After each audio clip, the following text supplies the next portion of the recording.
All right, let me walk you through why I wasn't able to seal the deal on this collection, but things that you might be able to do to seal the deal on yours. And I have bought quite a few collections the past year, and this was somebody who listed for $2,800. They posted these pictures, and these pictures are a little confusing because they're just screenshots, of course, of TCG Player. They scanned in the app, which is good. But there's different scans. So like this one's $123, this one's $62, this one's $467, $217, and then $1,500. So it's you could probably assume that those are all separate scans, but there could be overlap. You don't really know.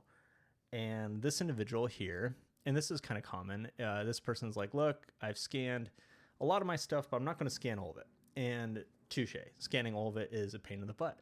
If you wanted to get the best deal for your collection, by the way, if you want to sell your collection, you want to make the most money, the easiest way, the easiest way. Let's see. Okay. So to get the most money, you'd want to sell on eBay. eBay will take 13.5% fees, and then you have to ship.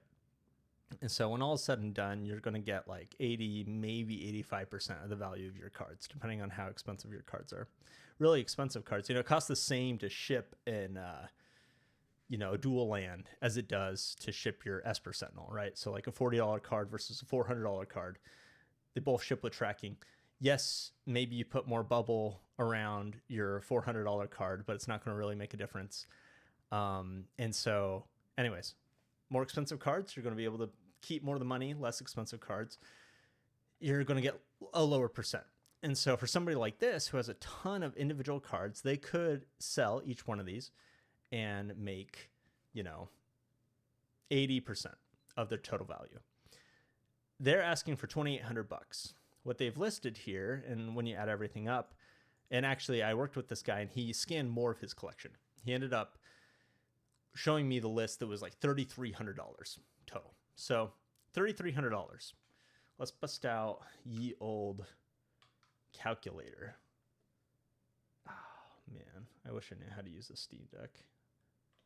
There you are. Ye old calculator. Okay, so $3,300. If you are going to sell on TCG Player and get a decent price with your shipping, whatever, you're going to make $2,640. It's great. This guy's asking for $2,800 for his collection. So from the get-go, I know we're not going to be able to do $2,800. But here's the interesting thing. So let me see if I can adjust this. You can see easier.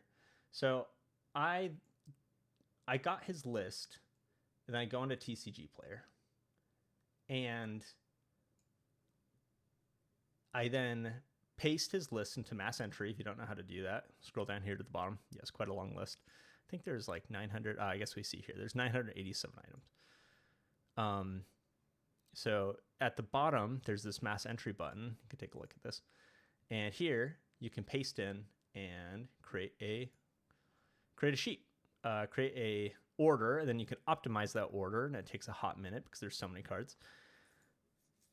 And so this is what I'm doing. So this is my thought process. This guy on Facebook is like, hi, I want $2,800 and here's my cards and they're supposedly worth $3,300. I say, okay, I want to guarantee that I make money. It would be a disaster if I bought this collection for, let's say I paid him the $2,800, but then I do all the work and then I don't make anything or I lose money, right? That would be absolute awful. So what am I going to do? I want to protect myself. So I'm going to round down in every way I can. I want to give this person a fair deal, but I have to make sure that I'm going to make some money. So this is my thought process. This is how I go about it. And if you have a better idea, please let me know. We can work together, share knowledge. Anyway, I paste his list into TCG Player, and then I optimize it. I get this item total, and then I get this shipping. I'm going to ignore shipping.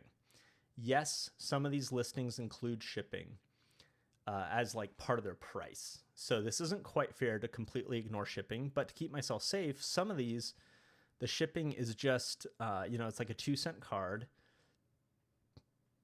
I guess this one's a $9 card, but yeah, it's like a $2 card.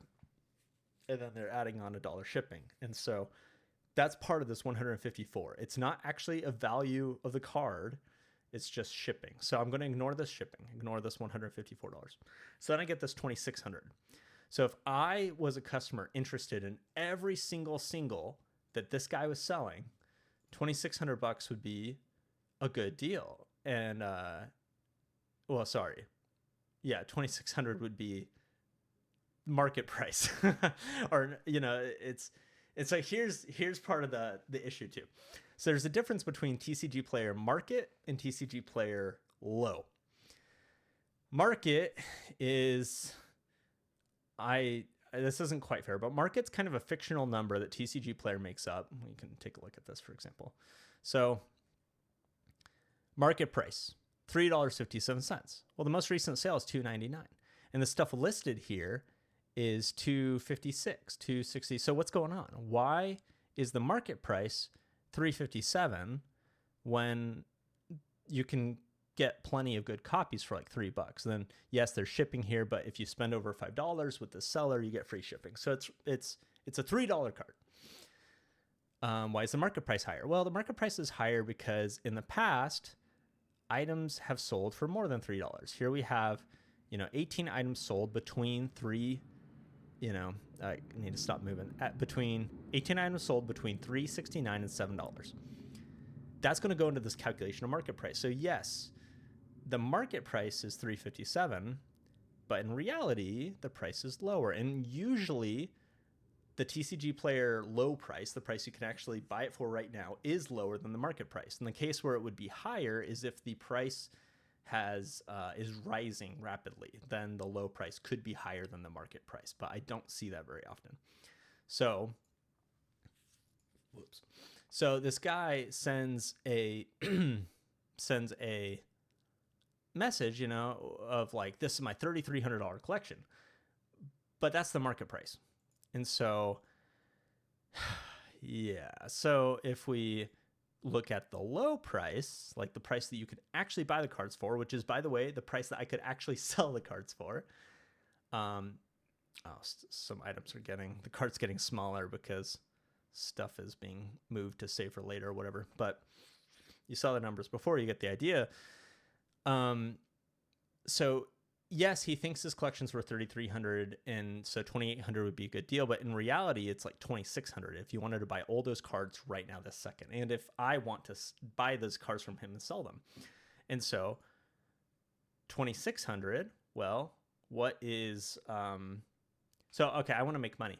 If shipping and fees can take up to 20%, which is rounding up, but like I said, I'm trying to protect myself. I don't want to waste my time.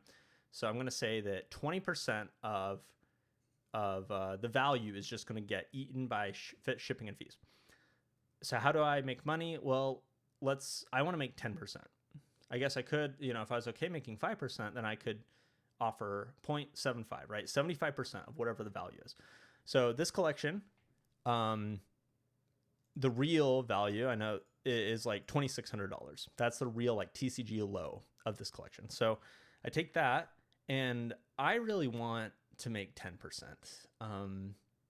That's just me. Some people want to make 5%, and you could offer more. And if you offer more, you have a better chance of getting the collection, right? But for me, it's really worth my time if I'm able to make 10%. To make 10%, I need to offer 70% of the TCG low without shipping. So this is what I can offer. And that's effectively what I did offer. And he said, like, the lowest I'm willing to go is like 2,400. And it's like, yeah, that's just fine. And like I said, so I didn't get this collection, but I've gotten others. Just a few months ago, I bought a $1,000 collection in cash. And yeah, similarly, he had the list of his cards. He was asking for like 1,600 or something like that. And his cards were, 1,600 wasn't a bad deal. But yeah, for me to make my 10% or whatever, let's see, I might be just making numbers up, but I'm pretty sure I bought it for like 1,000. Yeah. Yeah, so if I bought it for 1,000, I did really good. But yeah, so something like this where I gave him cash, got his cards. He was happy because liquidity, right? He was able to sell it quick. Like this guy, good on him for not letting evil scalper like me undercut or like not give him the full value for his collection. But he might have a hard time, he might have a hard time finding somebody to sell his collection to that's willing to pay market price.